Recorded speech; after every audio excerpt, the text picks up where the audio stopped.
Mark Wilson's life had become a routine of survival. Every day in Columbus, Ohio, followed the same exhausting pattern. Wake up before sunrise, prepare breakfast for his 8-year-old son, Ethan, drop him at school, work a full shift at a warehouse, then drive across town to clean offices late into the night. Being a single father after his wife's sudden passing 3 years ago had taught Mark how to be strong, but it had also left him constantly tired, emotionally drained, and worried about money. That night was colder than usual. The gas gauge in his old pickup truck blinked dangerously close to empty as he pulled into a small, poorly lit gas station on the highway's edge. Mark sighed, calculating how much fuel he could afford until his next paycheck. As he stepped out, the sharp smell of gasoline mixed with the quiet hum of traffic in the distance. That was when he noticed her. A woman stood near a dark sedan a few pumps away, her shoulders shaking as she cried. She looked around nervously, wiping her tears with the sleeve of her coat. Mark hesitated. He had learned to be cautious. Life had taught him that kindness sometimes came with risks. But something about her fear reminded him of the nights he had felt completely alone after losing his wife. "Are you okay?" Mark asked gently, keeping a respectful distance. The woman looked up, startled. Her eyes were red, and her hands trembled. "I'm sorry," she said quickly. "I didn't mean to cause trouble. My car stalled, my phone's dead, and I don't have my wallet. I don't know what to do." Mark glanced around. The station clerk was inside, barely paying attention, and no one else was nearby. He thought of Ethan waiting at home with a neighbor and how every extra minute mattered. Still, he couldn't walk away. "It's all right," he said. "Let's see if we can fix this." Mark paid for a small amount of gas and helped her pour it into the tank. When the car still wouldn't start, he let her use his phone to call roadside assistance. While they waited, she told him her name was Claire and that she had taken a wrong exit while driving home from a meeting. "I'm really embarrassed," she admitted. "I'm not used to being helpless." Mark smiled softly. Life has a way of humbling all of us. After nearly 30 minutes, the car finally started. Claire looked at him with disbelief and relief. "Thank you," she said quietly. "You didn't have to stay." Mark shrugged. "I'd hope someone would do the same for me." Claire drove away with a grateful wave, disappearing into the night. Mark returned to his truck, unaware that this small moment, this simple choice to help, had just set something powerful in motion. The days after the gas station incident passed quickly, swallowed by Mark Wilson's usual routine. He woke before dawn, packed Ethan's lunch, and dropped him off at school with a tired smile and a promise to be home early, one he rarely managed to keep. The warehouse work was harder that week, with extra shifts offered but no real choice but to accept them. Bills piled up on the kitchen table, each envelope a quiet reminder of how close he was to falling behind. Yet, for reasons he couldn't explain, Mark kept thinking about the woman from the gas station. He hoped she'd made it home safely. He never expected to see her again. One Tuesday afternoon, Mark received an unexpected call from Ethan's school. His heart tightened instantly. Every parent fears that kind of call. He left work early, driving fast but carefully, his mind racing with worst-case scenarios. When he arrived, the school secretary led him to the principal's office, her calm expression doing little to ease his worry. Inside the office sat Ethan, safe and unharmed, swinging his legs from a chair.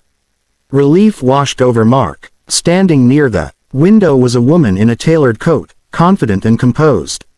When she turned around, Mark froze. It was Claire. She smiled warmly, recognition clear in her eyes.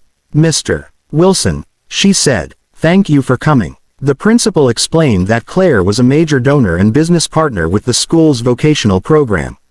She had recently asked the administration for help locating Mark after recognizing his name and hearing about his dedication as a parent. Mark stood speechless as Claire gently took over the conversation. "I've been looking for you," she said. "Not to repay you, but to thank you properly." Claire explained that she owned a growing construction and property development company in Ohio. That night at the gas station, she had been overwhelmed and frightened, and Mark's kindness had left a lasting impression. Curious about the man who helped her without expecting anything, she had quietly asked around and learned about his life, his 2 jobs, his son, and the constant struggle to stay afloat. I need someone reliable, Claire continued. Someone who understands responsibility and hard work. I'd like to offer you a position with my company. Full-time, stable hours, benefits. Mark felt his chest tighten. For a moment, he couldn't speak. He looked at Ethan, whose eyes were wide with excitement, then back at Claire. I don't know what to say, Mark finally managed. Say yes, Ethan whispered, making everyone smile. Claire laughed softly. Think about it, she said kindly. But know this, you earned this opportunity simply by being decent when it mattered. As Mark and Ethan walked out of the school together, sunlight spilling across the hallway, Mark felt something he hadn't felt in years, hope. That single, selfless act at a gas station had not only changed his own path but had shown his son the true power of kindness. Mark barely slept that night. His mind kept replaying the events at the school and Claire's unexpected offer. By morning, reality settled in, bringing doubt with it. Opportunities like that didn't come to people like him, or so he believed. Still, for Ethan's sake, he decided to take the chance. The next week, Mark walked into Claire's company headquarters, a modern glass building in downtown Columbus. He felt out of place in his worn jacket, surrounded by polished floors and confident employees. Claire greeted him warmly, not as a powerful business owner, but as a grateful human being. I wasn't exaggerating, she said as they sat in her office. I've been looking for someone reliable. Skills can be taught, character can't. Mark was honest about his past, his warehouse work, cleaning jobs, and lack of formal training. Claire listened carefully, then smiled. That's exactly why I trust you. She offered him a position as an operations supervisor trainee, complete with steady hours, health insurance, and a salary Mark had never imagined earning. His hands shook as he signed the papers. For the first time in years, he felt hope replace fear. The change didn't happen overnight, but life slowly began to improve. Mark no longer worked late nights. He had evenings free to help Ethan with homework, cook dinner together, and attend school events he had always missed. Their small apartment felt warmer, filled with laughter instead of stress. One evening, as they sat at the kitchen table, Ethan looked up and said, "Dad, you're happier now."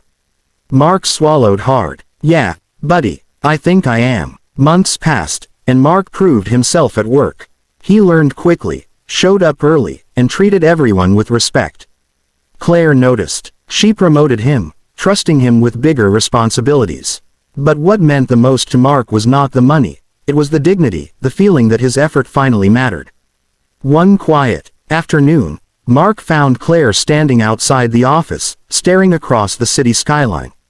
"You know," she said thoughtfully, "that night at the gas station, I was at my lowest.